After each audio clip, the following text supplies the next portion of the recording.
The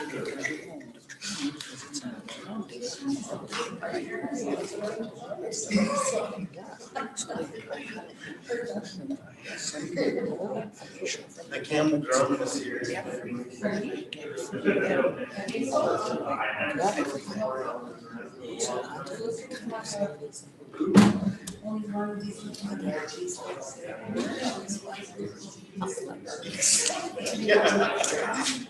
You're buying these for CBT? Oh, probably. That's 5 minutes. Right? Sit back over here and dig over 3 o'clock.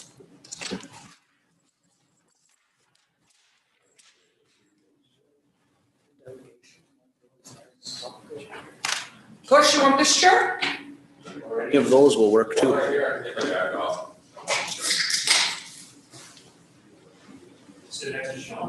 Come on up, Kush. I feel lonely over here, man. I feel really lonely. I showered after work and everything for this meeting, like.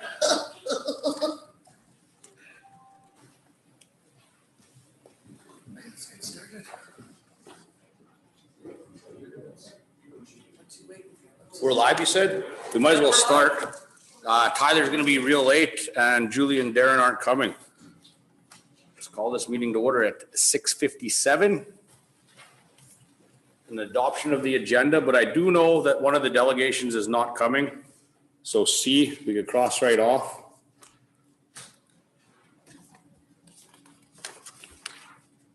And I have an addition to the agenda too, in camera, section 17. Camera, section 7. Motion to accept the agenda as amended. Motion that we accept the agenda as amended. All in favor? Carried. Okay, delegation. Local stores selling vape pens and juice to minors. Christina Ridley.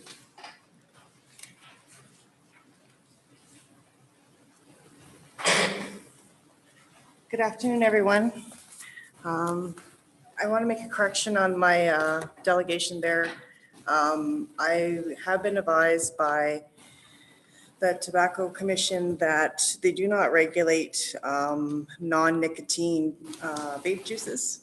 So when I put in there, I put plus 18, it's not true.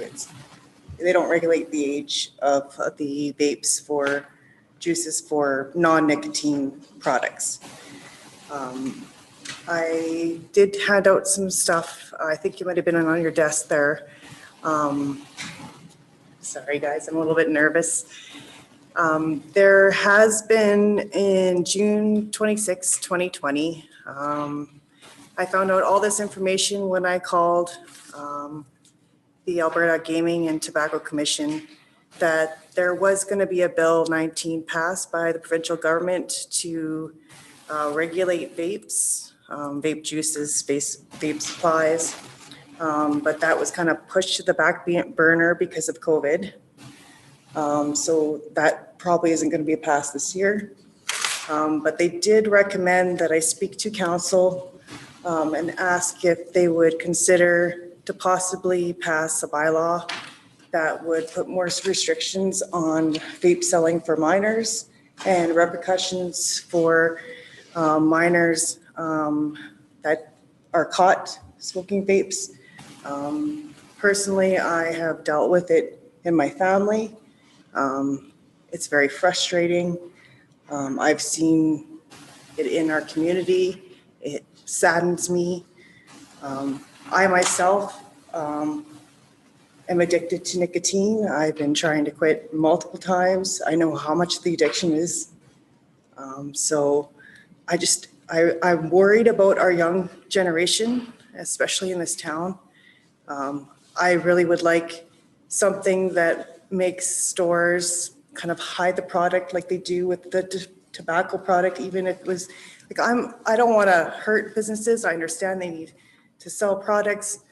That's fine, but I just wish it wasn't advertised so that way, originally the vapes were developed to help people with nicotine addiction to go on to something else to slowly ease off of nicotine. That's originally why vapes were created. They've only been around for quite a few years. Well, not that long, but not as long as tobacco. And there's not a lot of studies, but there have been some studies of the harmful effects, as well as when there's the products that don't have the nicotine in them, they have chemicals. So they're breathing in this chemical, it's going into their bloodstream. Kids ages probably from grade 7, you're looking at age 12 to possibly, 17 are, influenced by peers. They see things, they want to be like their peers, they want to try new things. They don't think about their health. And as parents, we got to think about their health. So I really would like you to consider possibly a bylaw. The city of Calgary actually passed a bylaw regulating vapes, and I found that out as well with speaking with the Tobacco Commission. So I do have supporters. I didn't invite them today because I kind of wanted to talk to you and see what you would need for us to be able to present that you may consider passing a bylaw before we all gang together. Like, did you need a petition? Did you need, what kind of things would you want before we started maybe passing a bylaw? So that's kind of why I'm here today. I have a quick question. At the start, maybe I didn't take in what you said. So did you say this isn't correct with the age? Is that, how old can you be to buy what you're trying to pass a bylaw to sell? They told me they do not regulate an age limit for non-nicotine products. So you could be 10. Absolutely. Okay. You could be 5. You could be 6. Councillor Ferguson? So obviously I agree with anything. I think that we should be limiting access for minors to any form of vaping or smoking products. Just my only concern here is, so the Alberta government, this is on their radar. They've already, it's received royal assent here back in June from the documentation you gave us. It's just a matter of it being proclaimed. So when you spoke with the government, did they give any inclination of when they hope to proclaim the bill? Because I'm concerned that if we go out, have administration do a bunch of work, and then a month later, a bill is proclaimed, it's redundant. That's my only concern. They did tell me that it was definitely not in the foreseen future, possibly not even until 2023. So that's how far back it's been pushed. Okay. And they highly recommended that I speak with municipality because they are the only ones that can help regulate this kind of thing. So that's basically what they told me, just because of the whole pandemic and other things are more pressing. Mm-hmm. Even though I do think that our future, our kids are more important. But. Councillor McGregor? Have you spoken to anyone at the store when they sell nicotine to young people?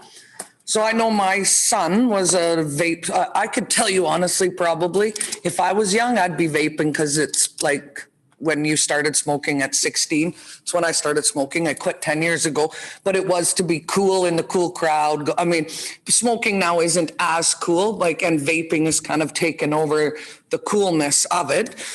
But there's more nicotine in a vape, in a little bottle of juice sometimes than there is in a whole pack of cigarettes. I didn't realize that. So I got enlightened here on some of this vaping stuff when I seen that it was coming. But have you spoken to anyone? I know as a parent, I found a vape of my son's when he was in junior high. I'm not the nicest mom, so of course there was lots of commotion in our house, and there was lots of commotion at a couple of the convenience stores that were selling nicotine to my son that was only in junior high. So yeah, have you spoken to any of them or, okay. And what do they give you for an answer back? Cause I thought you were supposed to ID, you get ID'd in the liquor store at 45 years old. So do ID. Yeah. And that's what they say. to me is, well, how was I supposed to know he was that old? Well, I don't know if you get ID'd for 45 at the liquor store, why don't you just ID them everywhere? Well, and that's exactly it. I mean, I've gone in convenience stores and bought and smokes have never been ID'd, Yeah, right? So I know for a fact that the ones that I've spoken to, they have been a little bit more lenient, or like not lenient, but more dedicated to IDing now. But it only lasted a couple months. and then it went back And I went to, back to it, what it was happening again. okay, And I've been dealing with this for like 7 years since I've been here. okay, So now I'm just tired. yeah, I'm done. okay. Yeah. Do you have any, so they're buying the nicotine product, right?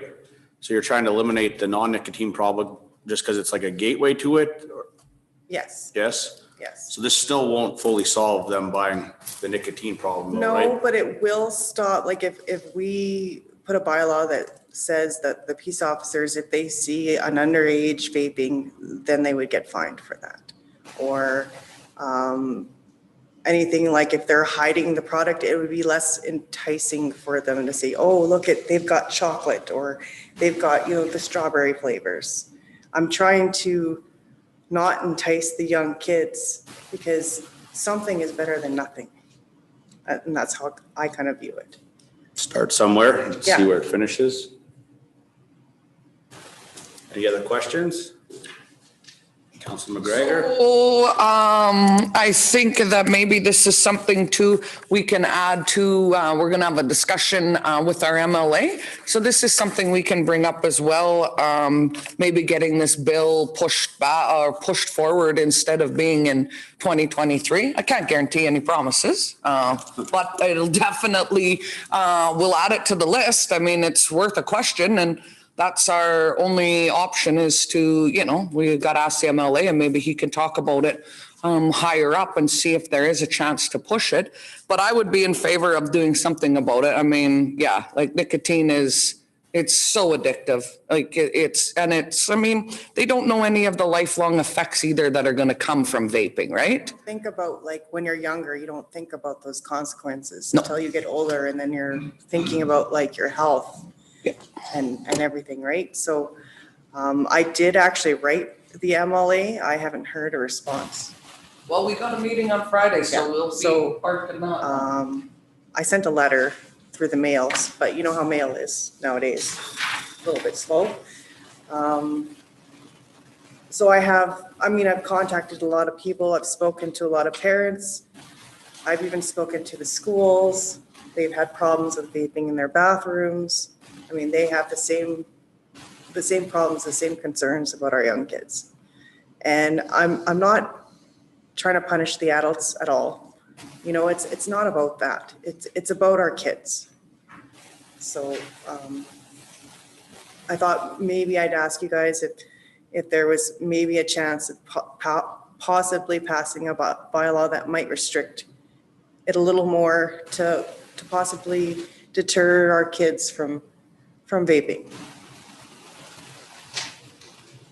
Councilor Ferguson? That being said, why don't we have a discussion with our MLA about it, as Councilor McGregor said, and then maybe add it to our task list so that it doesn't get lost. So depending on what our conversations is with the Alberta government, if they say that this is on their immediate radar for 2-3 months away, then, it'd be status quo until it gets proclaimed. But if they say, yeah, it's right, it's 2-3 years off, then we can look into drafting a bylaw and start that information gathering process. So to that effect, I will make a motion that administration does some information gathering regarding the restriction of vaping and advertising consumption of vaping products in convenience stores and gas stations in regards to sales to minors. Thank you. Okay, motion on the floor. All in favor? Carried. Thank you, Thank you, everyone. Christina. Thank you. Okay, next we have another delegation, Kylie Osadchuk. Did I say that correct? It's awesome. Close enough. I got her. Close enough, eh? Yes, well, thank you. if the worship was here, I would thank him and also all the counselors today for taking the time to listen to me.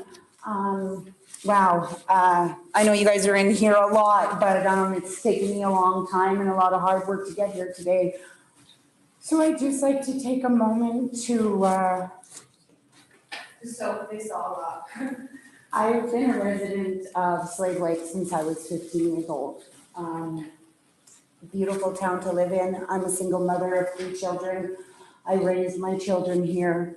And in July of 2019, I am one of 800 people in Canada that holds their industrial hemp license.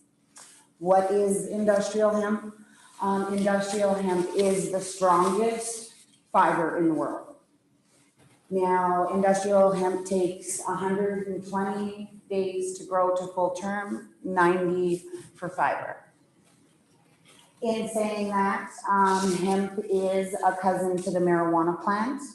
Marijuana being high THC levels, low CBD levels, whereas hemp is high CBD and low THC. Very similar in the looks, but very different uses. In 2020, this year, Slave Lake made history. I put the first industrial hemp farm right outside of town in our beautiful little community of Widewater. It did amazing. I planted late. My plants were over 10 feet high. That's maximizing about 2,500 pounds per acre. What a better time for diversity. You know, I can't change yesterday, but I can play a big part in the future of Slave Lake, our residents, Alberta, and Canada's economic growth. This sustainable renewable resource is used for over 50,000 different things. Anything made with petroleum, you can make with hemp, all your clothing, all your woods. You know, like I said, it's the strongest fiber in the world. It's used for medicines, foods. I mean, the list goes on and on. Biofuels, you know, plastic. Plastic is a big one for me because plastic is on its way out and we really have nothing in place for what's next. I mean, we use a lot of plastic. We all know that, but there is an alternative and it's a sustainable, renewable resource. Now to take this to the next level, there needs to be a decortication plant.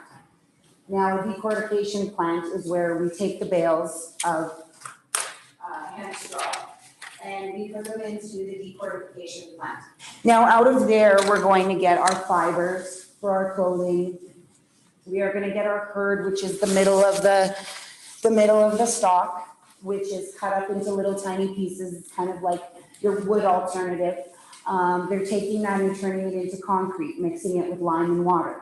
Now, the concrete turns to stone in 80 years. We can hold 640 degrees Fahrenheit on one side, and it'll be 2 degrees on the other. We're always running from fire. Right? So what better alternative to bring in to, you know, the building industry in our area? There's lots of, you know, seminars that we can do with people.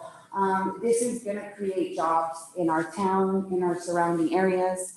It's going to create workshops. It's going to educate us all that there is something else out there, an alternative that's, you know, going to be very beneficial to our 7 generations of children after us.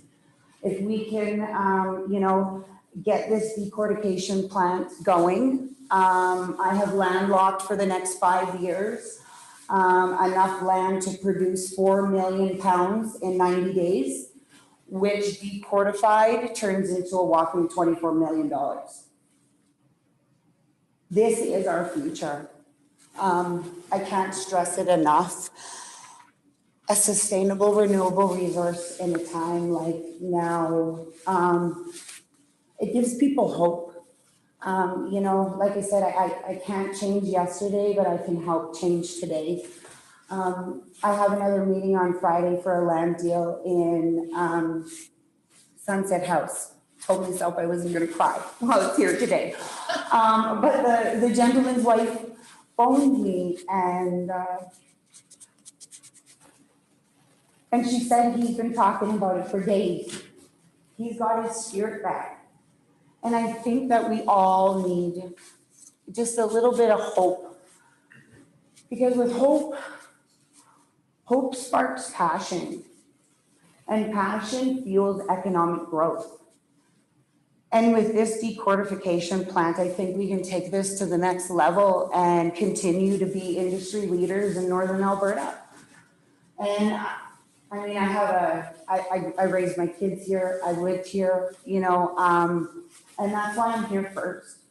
I'm knocking on my hometown door and,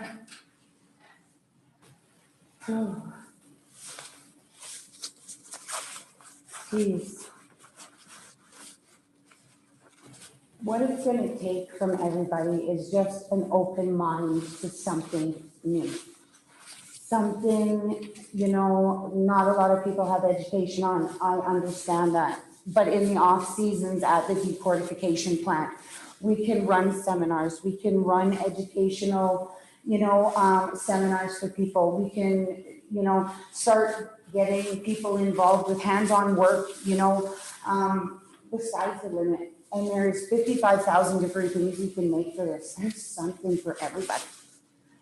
If you're into, you know, the concrete, or if you're into, you know, building, or if you're, you know, into medicines, or if you're into food. Not only is hemp good for all of these different things, it actually absorbs 10 tons of CO2 per acre. And it also puts out 10 tons of oxygen per acre. So with carbon, I mean, hey, this is a no-brainer to me. You know, and I hope with the education and, you know, the decortification plant, we can take it to the next level, you know, to plastics, to getting into the wood industry. I mean, the sky's the limit. But for now, my focus is going to be on a decortification plant, because I cannot expect these farmers to grow 4 million pounds of something that we don't even have, you know, a processing machine to take it to the next level. Now, there is one in Bruderheim. They did put one in. It is a hammer mill. The hemp train is not a hammer mill. It is going to give us high quality, which I think we should focus on here in the north, because we are going to be the fiber hub of Alberta, if not Canada. So to take this to the global market, this decortification plant is very necessary. It's going to create jobs. It's going to create, you know, economic development. You know, just diversity. It's going to help. It's going to help us all get our spirit back, like like Roger. So yeah, I just like to say thanks, and I just wanted to let everybody know that there's a new resource out there, and I am going to be shouting this from the rooftops. So at a councilor's level, or at a personal level, I hope that I can plant a seed here and get this growing. Awesome. Well, thank you for your passion and your information. So it's good to see you so passionate about something you believe in. Do any of the councilors have any questions? Councilor Ferguson. Just one question here. So thank you for your passion. I can see that you're very exuberant about it. That's good. Have you touched base with our economic development officer yet? Yes, I have. Okay, good. Yes, I have. Okay. I spoke with her on an economic development level and also personal, a little bit on the phone. So obviously you're looking at bringing this plant to Slave Lake is what you would like. Yes, Okay. I'm working in the MD 124. These are like all the fields that I'm going to be growing in. Also, I've got a lot in Big Lakes County. So I'm going to be working both ways. I'm going to work all the way to Westlock and I'm working all the way north. And the reason why I think Slave Lake is the place for this plant is we are in the middle. We don't have much growing land here in Slave Lake as a town, but we do have space for the decortication plant. I did find a place. It is in our industrial area. It would be ready to go. We wouldn't have to build anything. The decortication plant would fit in the, I don't know what they're called, the dome kind of building. But then there also is the other building, which would be used as the headquarters for people to come, for people to learn, for, holding events, holding meetings, holding just even information. If people want to come and talk, if people want to see it, if someone has an idea and they want to make something, right? Now we have the product, whereas before it was a chicken and an egg scenario. Nobody wanted to put it in the ground. You don't know if it's going to grow. You're throwing thousands of dollars into the ground and you have no way to process it. But that was never going to change if somebody didn't get it in the ground. So me being the little oil field baby with a hippie's heart, I planted those seeds at my fruit. And that's why I'm here today. I'm not only here for us, I'm more here for the kids. Because the kids need this. And the fathers and the mothers and the grandmothers and grandfathers, we all need this. This is what's going to save us from, I can't even say what's going to be next because, we've had such a crazy year. But you know what? It's been a great year for me.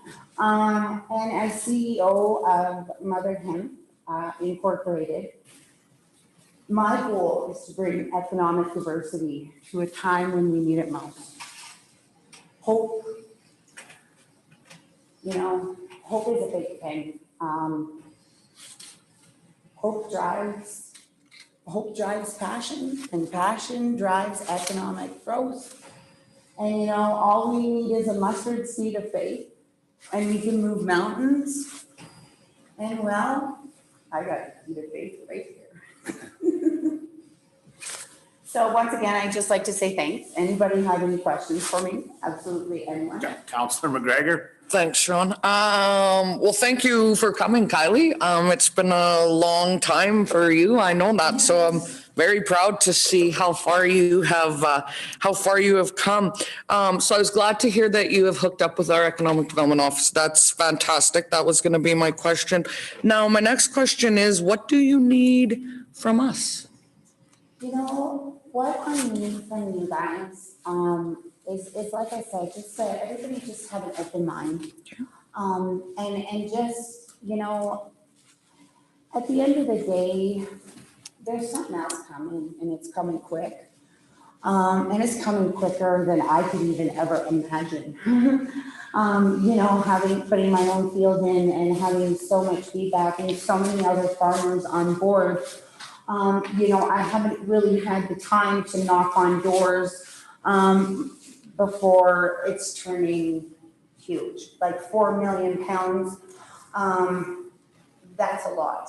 So with anything, even if it's just to pass the word on, even if the town, in some way wants to get involved to create revenue for the different things we have going in town.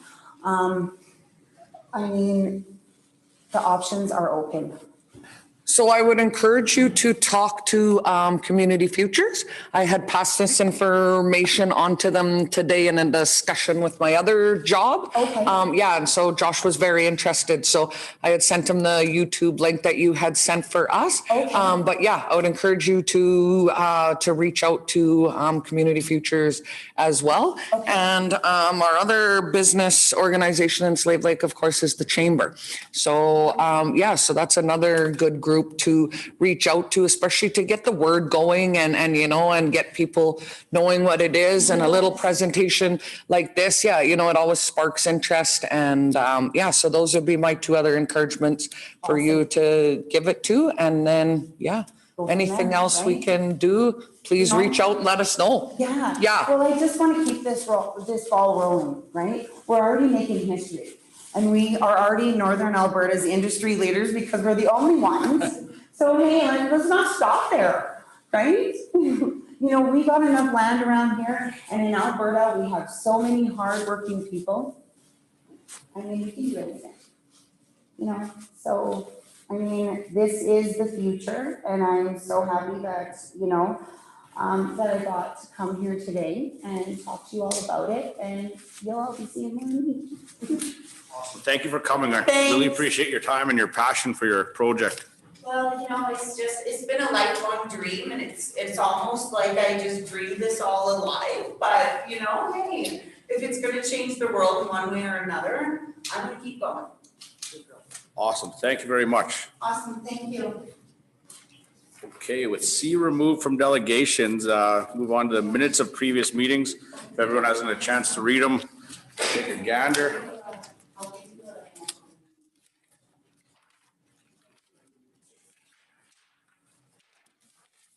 Excuse me, I just have to go home to my children.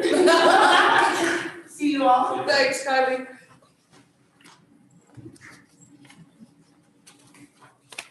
And if you have had a chance, looking for a motion to accept the Counselor King. Sorry, I'm like Tyler. I know you're. I'm sorry. Go pick your head out of paper there. Sorry. Counselor King. I'll make a motion to accept the minutes of October 6, 2020 as presented. All in favor? Carried. That's a good night. Next, Counselor Ferguson. I'll make a motion to accept the minutes of October 13th, 2020 Committee of the Whole meeting minutes as presented. All in favor? Carried. And you'd like. Counselor McGregor. I'll make a motion to accept October 13th, 2020 organizational meeting of council minutes as presented. All in favor?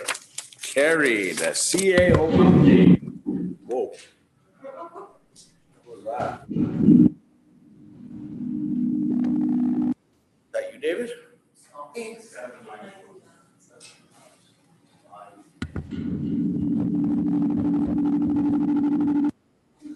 Slide over here. There's plenty of mics and lots of chairs. There you go.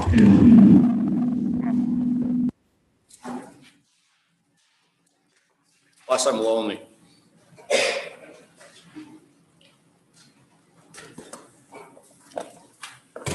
Thank you, Your Worship and members of council here. My CAO update starts with health and safety. The town is reporting no incidents, no near misses, and no COVID-19 cases between October 4th and 17th. We are booked for the interim financial audit for November 24th and 25th. There are 2 new business licenses issued for the past week. We are applying for the Municipal Operating Supporting Transfer Grant, the most, which is approximately $680,000, which is huge. The grant will cover expenses and revenue loss incurred as a result of COVID-19 impacts, such as the pool restart cost and additional training cleaning cost and our facilities. We are winterizing the public works operations as well as preparing for the opening of the Hilltop Reservoir. Our planning and development is working with Chamber of Commerce to prepare for the Light Up Slave Lake event. We are also working with applicants to prepare for zoning amendment applications. We sent out notifications to adjacent landowners last week for the upcoming November 3rd public hearing. Fire department received total 5 calls. The department is also working on the emergency management framework and conducted a fire code inspections at Golf Shack and GFL Waste.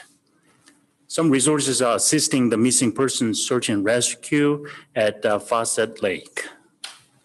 Our project manager is conducting final inspections for 2020 infrastructure projects. Our efforts in the economic development front continues. The 2021 work plan has been drafted and the staff engaged with 2 groups that may be interested in investing in Slave Lake, which includes the one that we just heard. A temporary page for economic development has been created on the town's website, and we have begun listing some informations.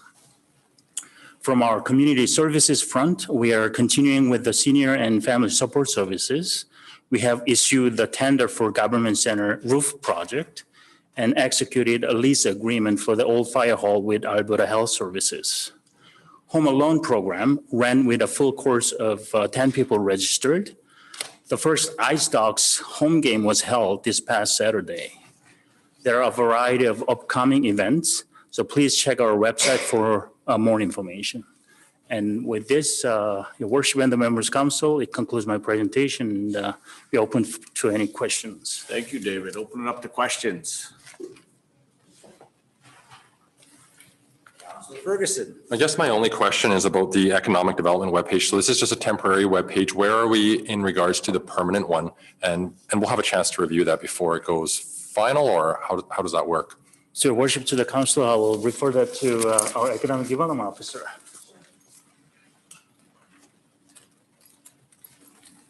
So yes, it's just a temporary page, and in working with a communication coordinator, my understanding is that at the beginning of the new year, we're launching a whole new rebrand of the website, at which time there'll be a permanent economic development page. Okay. All right. Thank you. Thank you. Councilor McGregor. Yeah, Bryce, we just had our final meeting with all the colors and the little icons and all of that kind of stuff last week for the new webpage. And yeah, and the economic development one, there's its own spot and everything on there for it. And also another spot to like highlight things that are happening right away, like to come up. So it looks good. So you guys will be able to see it right away. We just finished the colors and some of the little things, but it's coming. Yeah. Any other questions? Sold. Okay, moving on to reports and new business. Calvin Turier.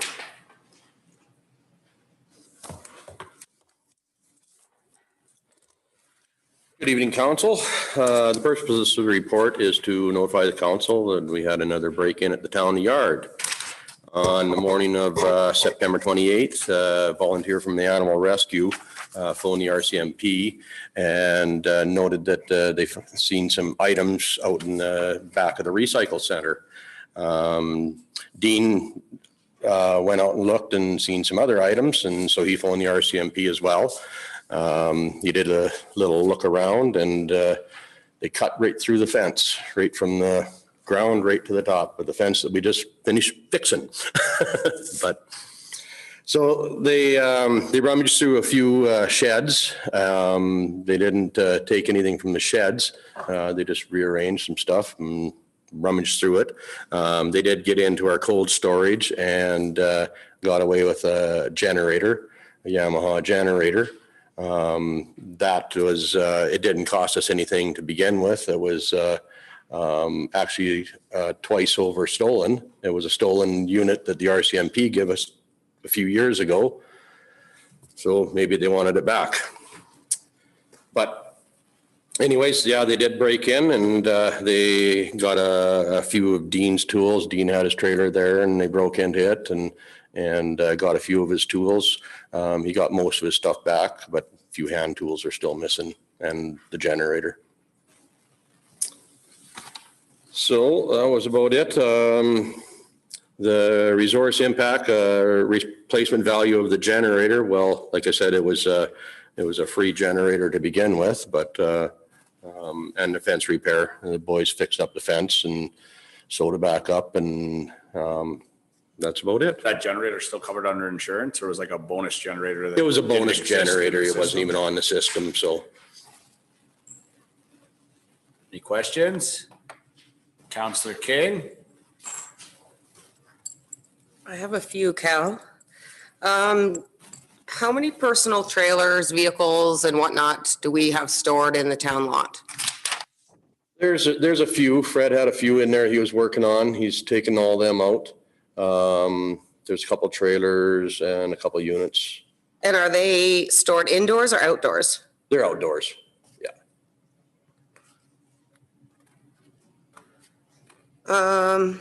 That's the only questions I had. I just had a thought that maybe having items like that stored in the yard is kind of an attractant for thieves.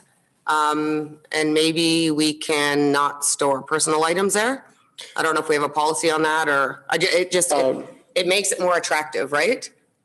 If that makes sense? No, we don't have a policy on there. They've always been allowed, ever since I've been here, to store one unit at the shop and work on it and stuff like that. A lot of the units, like Fred, he had 3 or 4 units around there, and he's basically just stripping them for parts and working on them and stuff like that. It's always been an unsaid thing that they could store 1 or 2 units there, temporary, and it's at their own risk. So it's never any bearing on us or anything like that, so. Understandable. I'm just thinking with the rise in theft everywhere, if we could take that factor out, we might deter thieves from, I don't know what's stored there. So, I mean, maybe it's not attractive stuff. Maybe it is attractive stuff. But yeah, you know what I'm saying. That's it. Thanks. Councilor Ferguson? Just a comment here. So do you guys have a procedure in place where you guys do, walkthroughs of the yard on a weekly or, semi-weekly basis or something, just to assess to make sure that the fence line is secure, that there hasn't been any attempted break-ins or anything? Yes, yeah, we since the last break-in, we implemented a couple things, cleaning cameras, checking units, make sure keys aren't left in units, make sure all the units are locked. We do a frequent walk around, check the fence. I check it on a regular basis. I'm down there pretty much every second night of the week, whether I'm doing late night work or just checking on things. Okay. Good to hear. Thank you. Councilor McGregor? I'll make a motion to accept this as information. All those in favor? Carried. Thank you. Moving on to FCSS.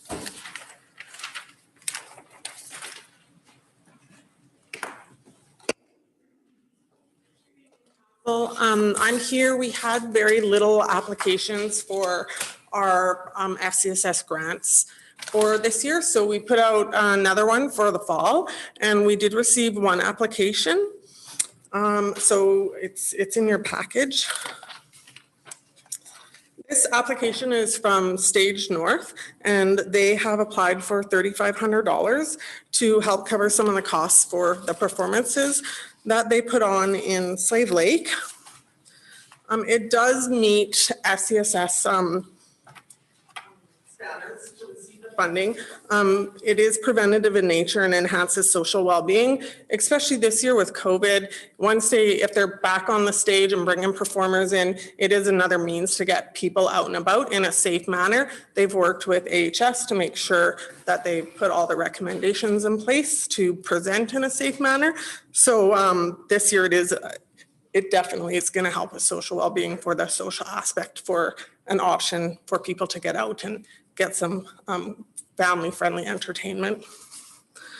And then also under number 5, it says provide supports and help sustain people to be active participants in the community. So Stage North pretty much basically runs on all volunteers. It's just their performers that get paid. So they run on all volunteers, and there are different people throughout the community that help in different aspects. But Stage North also, with their revenues, they also give back to the community, or they partner with the community with like dancing kids and dance creations and daycare to help them with some of their programming and be able to use the stage as well.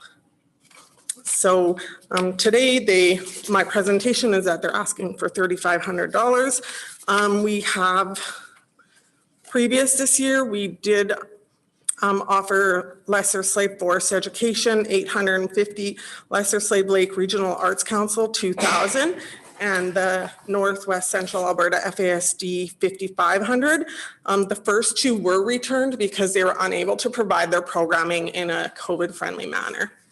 So far, out of the 35,000, we have granted 5,500. Okay, You going? I'm going. Let's do it. Councillor Ferguson. Just a question, are we looking at doing another intake for this later on this year in the winter, or is this kind of the last one for the year you're thinking? Well, we did so this is my first year doing it, but in the past, the two that are consistently done have already been done. So we added this third one. Unfortunately, we still, like, the first intake was where we got these three. The second intake, we got nothing. And then this one, we got one. So, I mean, there's money there that we could do it again. And there are more organizations in town starting up and getting things rolling. So we may get some more applications. Again, it's just making sure that they meet the FCSS. So I guess really it's the provincial grant money that's been granted to us, and council has set 35,000 for this year. So this is a question for the mayor. So we get a top up from the provincial government. Is that correct for this? And if we don't use it, do we have to return it, or how does that work? Yeah. Well, there's a gray area here because we actually, the government matches us up to a certain amount and we actually go above that. So the government gives us a certain amount and we have to chop it 20%. Right, but we actually top more than 20%. So I guess my point is even if we unspend, how much are we gonna unspend here? How much is gonna be left in the spot? 29,000. Is it still, like the threshold there, are we still under, because all we gotta do is hit our 20%, correct? Minimum, yeah. So with the 29, are we under 20? This year, our expenses in FCSS have been really low for the exact same reason, COVID. That was gonna be my question. Is this all because of COVID? That's why there's no one applying? My personal opinion from just being involved in FCSS for over a few years is that COVID has really impacted, so. Councillor King. I personally missed this. I didn't see it advertised. So maybe a lot of people didn't see it advertised. I'm wondering if we could do one more thing and really communicate it out there. What's either that or turn the money That's the back? direction. We advertise on our website and on our social media and on our electronic signs. And it was on the radio. I heard it on the radio. Okay, so realistically, I don't think anybody in council has an issue with the 3,500 that's listed here as an option there to go out to a group. The question remains is what do we do with leftover money that isn't spent there, and does it have to go back to the government? So why don't we check into that and get that information back to council, and then we can make a decision? Should we make a motion to that effect? Sure, well, let's start with the motion that's in front of us. Okay. All we need is a hand for that one. I'll Councillor make that Gramlich. motion, yeah. Council approved the 3,500 in external community grant FCSS funds for spring of 2020 as follows. Approve the following FCS suggested distribution, Stage North, $3,500. Any discussion? Call the question, those in favor. So that is carried. And then we'd be looking for a motion. Joanna's listening to all this, right? Yeah. We'd be looking for a motion for administration to bring back a recommendation with the remaining funds, remaining unspent FCSS funds. Sound good? I can make that motion, make it easy. Any discussion? Call the question, those in favor, and that is carried. Thank you. Okay, thank you. I apologize profusely for being late, you guys.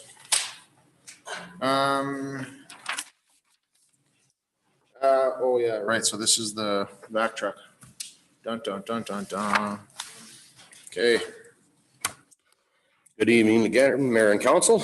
Purpose of this report is to present a proposal to replace the vac truck. So we have a 2009 Vector, and recently we did some inspections on it. We did some work on it here this summer, and the inspection found a crack in the bell housing, and the fans literally rotted out. So this is way out of Fred's caliber of work and with the technology and tools and everything like that. So we had to send it to the city. So we sent it to the city, and there's about $135,000 worth of work to it. It's literally rotted right out. We got pictures in the back there, rusted out. Sewage is very highly corrosive to metal, and it's literally just rotted right out. It's rusted right out. Got some pretty graphic pictures. Yeah. I went down to Edmonton and met with them and had a look at all the parts and stuff like that. And like I say, it is literally rusted out. It is a valuable piece of equipment. It's the only one with the area that can clean or unplug sewer lines or anything like that. The closest one to rent would be Edmonton. We do have a demo unit on rental, a brand new 2020 demo unit on rental as we speak.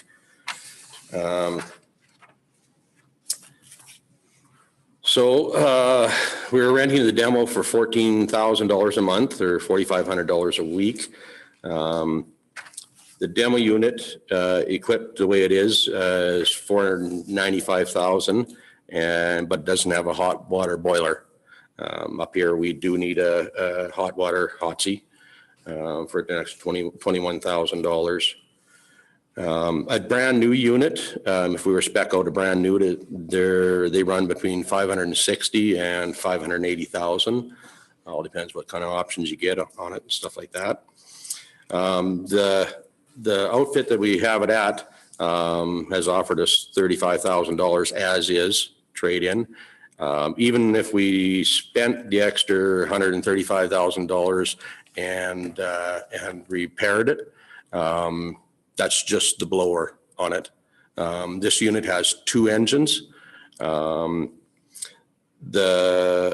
engines we believe are in good shape, but there's a lot of rust in the tanks and the debris tank and stuff like that. So we will be, if we do fix the unit, we will be doing costly repairs in the future. It was identified in the 5-year capital to replace it in 2024 using MSI funding. We did some evaluations and we're asking if we can push the grader for a year and use MSI funds to purchase the unit. The longer we wait and rent, well, like I say, we're spending $14,000 per month renting. And we've had a rental on since the beginning of September. So that's about the gist of it. We've laid out 4 different options to repair the Vector and then replace it in 2024, knowing that we will have to do some repairs between now and then, probably some substantial repairs, or to not repair the unit and keep renting the unit. Well, we're just throwing money away. Purchase a new Vector for anywhere from $560,000 to $580,000, or purchase the demo unit with the additional hotsy for a total of $481,500. Now, Joe Johnson has also sent me an email that they will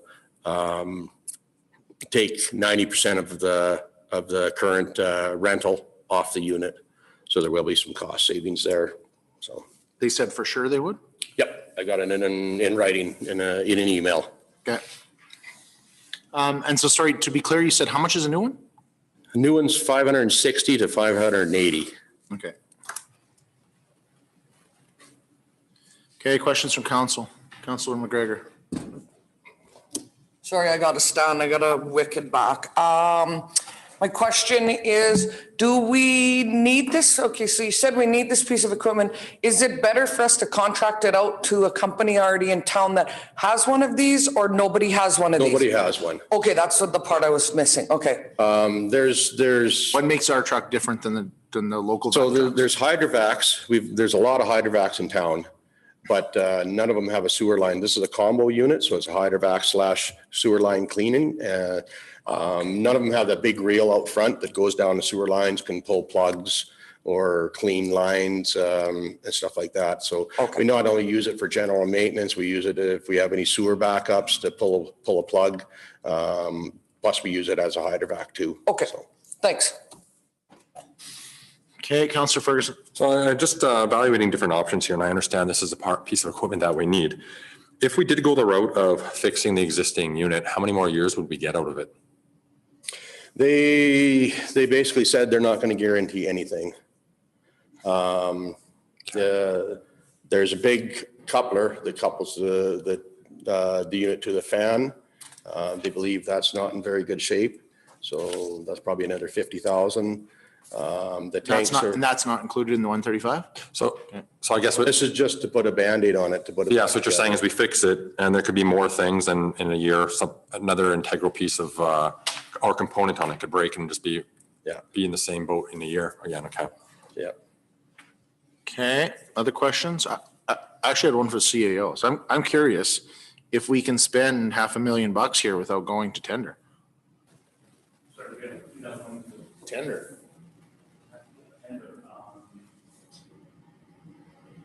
It is possible without going to tender yet.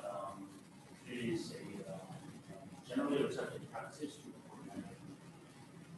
So, But we don't have to. So we're not going to get ourselves in trouble by taking one here. Like you don't have to. There's a provision for sole sourcing, given that there are some benefits that we can get out of that current benefit. Actually, now that we say that, I think there's some stuff too about if it's a unique piece of equipment and emergency server. Okay. Yeah, I gotta be honest, like, I don't love spending $500,000. It's not unbudgeted. I guess you guys are coming up with a different solution. You had $14,000 a month. You know, we could delay this a few months, but we're probably gonna end up in the same thing. And in the past, I know even with fire trucks that we've always done well buying demos that save some money in the long run. And the fact the thing is here and the way they go. So I don't love it, but I could live with it. The only option is that the only other option is we go to RFP, in which case we're just throwing away $14,000 while we do it and probably speccing a more expensive machine.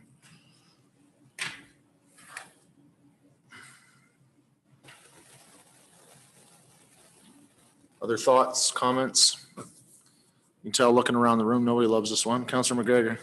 So I guess my next question then would be the grader. So if we're gonna push the grader back, is the grader gonna make it push back to 2024? Or are we gonna be in trouble with the grader next year and then we're gonna be really expensive? What we would do is we would push it back a year at a time and evaluate it every year. And you feel comfortable pushing back a year right now? Yes.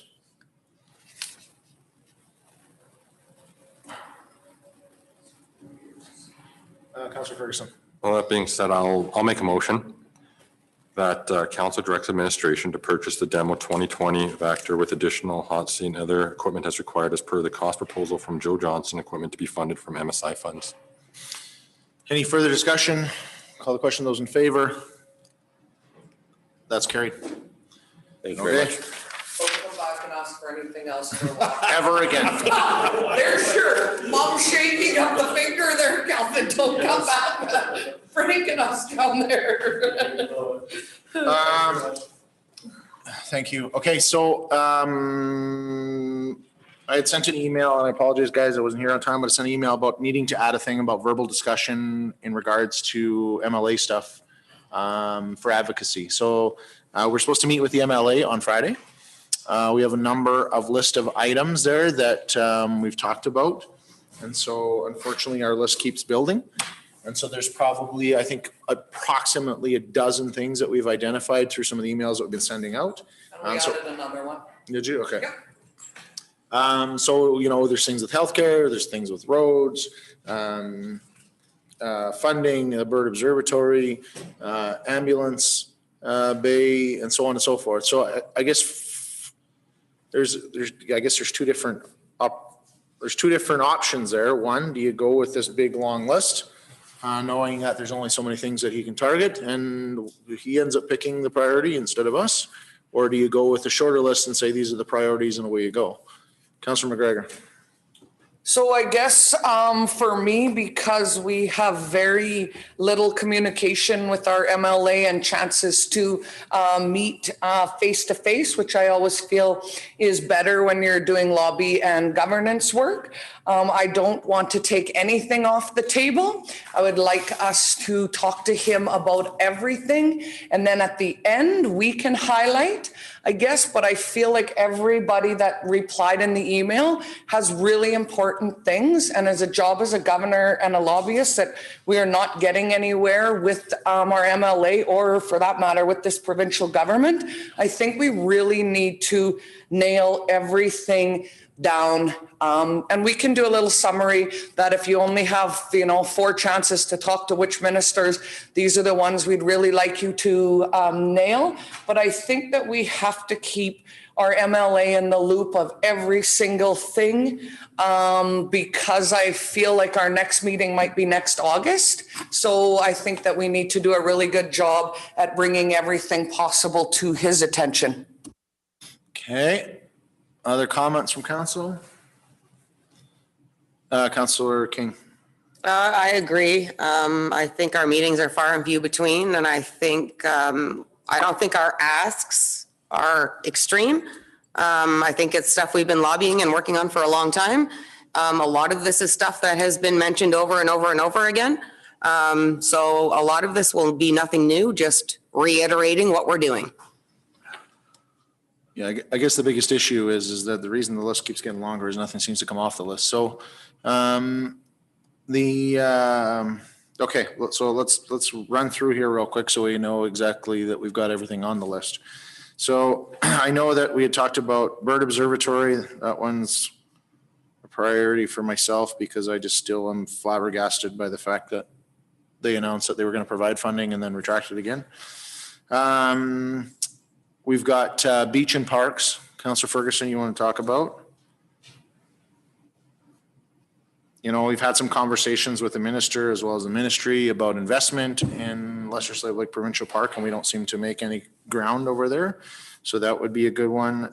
Housing, the housing project we've been lobbying for, I don't know, what are we on, 6-7 years, that they actually have funding sitting in a bank account for, but we can't seem to get it built. We got our highways. So we look forward to actual construction after the announcement that came last summer, which at some point apparently is going to happen. But even more problematic is the fact that we have sections of Highway 88 that are getting zero funding, and we're painting lines in the dirt because the highway doesn't seem to be wide enough to actually fit them. So I had the FCC model, the justice, crime, catch and release, and the children's resource region being as large as it is. Those were my 3 that I did besides the ambulance bay in the email. Okay, so FCC being a unique model. So this is in regards to your work behind the scenes with the physicians and the. Yeah. Just keeping them in the loop. Okay. Everybody hired a model, so I feel like I should keep them in the loop. Okay, keeping the loop. Okay. So yes, crime and justice system. We have a huge frustration in the fact that RCMP and bylaw keep doing their job, and we just keep spitting them back out again. So we talked to the minister about that over a year ago and how frustrated we were with that, and we actually seem to be losing ground there, not gaining it. So we'll take that message back again.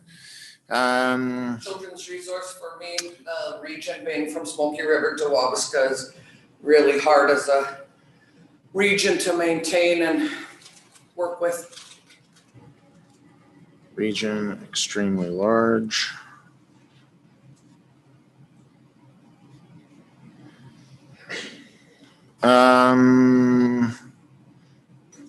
Ambulance bay, that one friggin' drives me nuts. Yeah, but I think to do due diligence to Brian Roche, I won't let it drop. Well, we've been talking about it for like, I don't know, as long as I've been on council. They keep telling me it's the #1 priority in the North Zone, and yet it's not even on. It's not even on the capital radar. Totally. I just had a conversation about that last week. It's been frustrating in this province. Okay, anything else? Yes. Proclamation of Bill 19, which regulates the sale and purchase of vaping products to youth under the age of 18. That's one you guys did as part of the delegation. So you guys made a motion to that effect? Yeah, so there's already a bill written, ready to go. They just need to proclaim it. Okay. Okay. I think that covered our email. Yeah, I think that covered all this stuff that we all sent in. Okay. I got another one for environment. Okay, so we'll work with Joanna over the next couple of days. There, a lot of the stuff we've talked about before, so the briefing notes are already put together, basically. We just need to add to them. We'll add the proclamation about the tobacco stuff. Joy, I'll let you connect with Joanna direct there on some of the FCC stuff, just how you want that wording to be. Okay. And the Children's Resource Network, so those two. Okay. And I'll work with her on the rest. And so when we have a meeting on Friday, we can discuss that. Anything else? Let's just make a motion to accept that as information. Thank you, Councillor Gramlich. Call the question. Those in favor? That is carried. So correspondence. So I had a request that the, help me out, Bryce, it's the Alberta Resource Council. Is that what it's called? VOTAM, what's Shane Saski's group called? Alberta Council, okay. So the Alberta Council is an advocacy lobby group in Alberta. One of the things that they do is obviously advocate and lobby on behalf of some of the municipalities. And so they're trying to do some advocacy in regards to funding with the Children's Stollery. And so they had reached out to us. They've kind of got 9 municipalities that are helping send some letters of support, basically saying, hey, keep this on the radar. And we need to make sure some funding is going this way. Talks about the fact that there are only 2 hospitals of the 113 in Alberta that are dedicated exclusively to children. I told her that I'd bring it in front of council. I think it's an easy one for us to send a letter of support. I know more than multiple families in Slave Lake have benefited from the work that goes on in the Stollery, and it'd be a shame to ever see that go away. So I'd be happy to make a motion that we send a letter to the Premier encouraging ongoing support for stable and sustainable healthcare funding for the children's hospitals in Alberta. Any further discussion? Call the question. Those in favor? That's carried. So Joanna, In camera. add that to the list. I got it there. Mayor's Corner real quick. Coming up to a really busy meeting or busy week next week. So first off, we've got MLA meeting coming up on Friday. Been trying to get a meeting with him in person to go over some of the issues that keep coming up. So I'm looking forward to getting in front of him and sharing the stuff and frustration and, see if there's any hope that some of these will come off of a list at some point. Additionally, Monday, we have a meeting with the MD in regards to fire services and kind of our path forward after we've secured some funding that's going on there.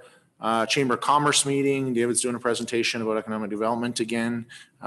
We seem to be a hot topic in the world of Chamber of Commerce right now on economic development. So and I heard the last one was crazy attended and got lots of feedback. So I'm looking forward to that as well. Council has some meetings Monday evening as well. We're going to meet with the CAO and talk about some strategic visioning things that are going on. So we're excited for some of that.